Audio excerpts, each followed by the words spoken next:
You know what? I'm not who I sense to be. Okay, just say it. I don't have too much time. I'm transgender.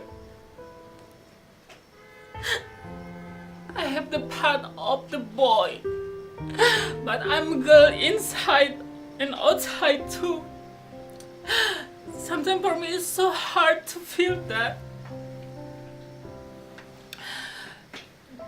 The bad thing, when people think about transgender, they think like some old dude with bad makeup.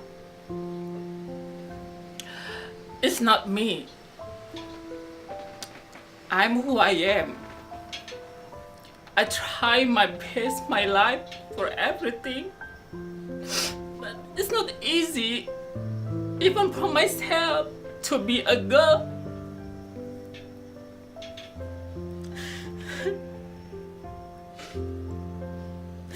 You can't think about that, girl.